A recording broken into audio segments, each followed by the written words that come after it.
Bonitos, tudo bem com vocês? Eu vim aqui para poder falar um pouquinho sobre ciências e a gente vai falar bem rapidinho nesse vídeo e vamos falar sobre as transformações do estado físico e do ciclo da água, beleza? É o seguinte, pessoal, a gente já viu isso em algum momento da nossa vida, mas vamos fazer relembrar, trabalhar a memória. É o seguinte, a gente sabe que a matéria, ela pode ser definida em três estados. Sólido é aquilo que tem forma definida, que tem volume definido, geralmente ele é durinho. O líquido, se a gente pensar assim, uma coisa líquida, a gente vai lembrar logo de água, e de gasoso a gente vai lembrar logo de vapor, de fumaça, então é a parte de gás. Então, pessoal, a transformação física, nesse caso aí da água, seria eu pegando a água no estado sólido, que é o gelo, isso mesmo. E quando eu for passar essa água do estado sólido para o estado líquido, eu chamo isso de fusão. Então, olha só, como é que eu posso fazer uma fusão? Ah, eu posso deixar o gelo lá derretendo, tá? Mas o que é o gelo derretendo? É a temperatura aumentando. Lembra que ele sai da geladeira com uma temperatura muito lá embaixo, ou seja, está muito gelado e ele vai derreter, ou seja, ele vai fazer o processo chamado de fusão e se transformar em líquido. Se eu deixar esse líquido no fogão, por exemplo, onde eu aumente muito a minha temperatura, se eu deixar lá a panela com água dentro, eu vou ter meu líquido transformando-se em gás.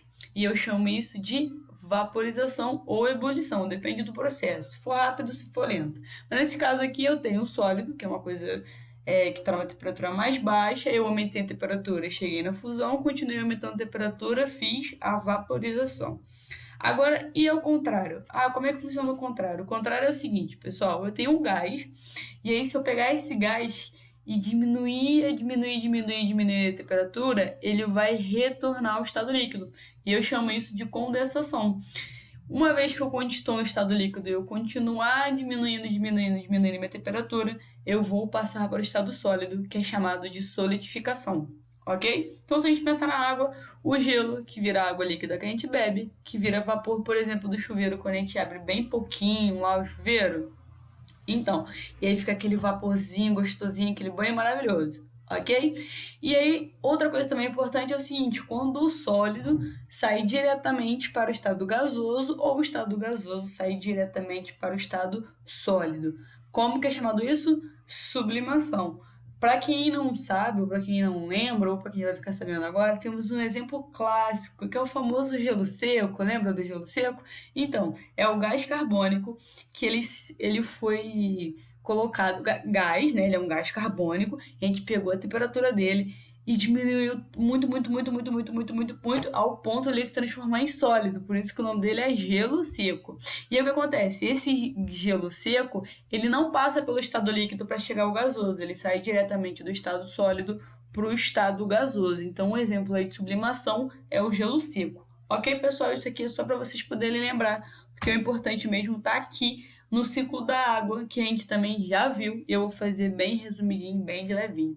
Então, pessoal, é o seguinte: estamos lá na natureza, coisa bela. Temos o sol vai aquecer a água dos rios, dos mares e das lagoas e por aí que seja, e vai ocorrer o processo de evaporação. Ou seja, a água que estava no estado líquido, ela vai aquecer e vai se transformar em gás. À medida que essa água está na forma de gás aqui no ambiente, ela vai começar a se acumular, e quando ela se acumular, ela vai passar por um processo chamado de condensação. Repara, aqui eu tenho poucas nuvens, e quando essas nuvens se juntam, eu tenho a condensação. Ah, Tânia, mas eu não lembro direito o que é condensação. Voltando lá, condensação é quando sai do estado gasoso e vai para o estado líquido. Então, olha só, depois que a água evaporou, ela vai começar a se acumular a tal ponto de se transformar em líquida. Então, pessoal, se perguntarem para vocês sobre a nuvem é líquida. E aí o que acontece? Depois que você tem muita concentração de água, elas se juntam, formam aquelas grandes nuvens, você tem a famosa chuva, que pra gente, nós super cientistas, chamamos isso de precipitação. E aí o que acontece? Quando precipita, na verdade, está chovendo. E essa água que cai do céu, a chuva, né? A chuva maravilhosa, essa precipitação que está acontecendo, ela se infiltra novamente no solo e retorna para os rios e lagos, inclusive para os seres vivos, aqui no caso da plantinha. Por exemplo, na hora que eu falei sobre a evaporação, eu acabei nem comentando, mas além da evaporação da água dos rios, mares, lagos, também tem a transpiração das plantinhas. As plantinhas também liberam a água que evaporam para poder formarem as nuvens. Beleza? Tranquilo?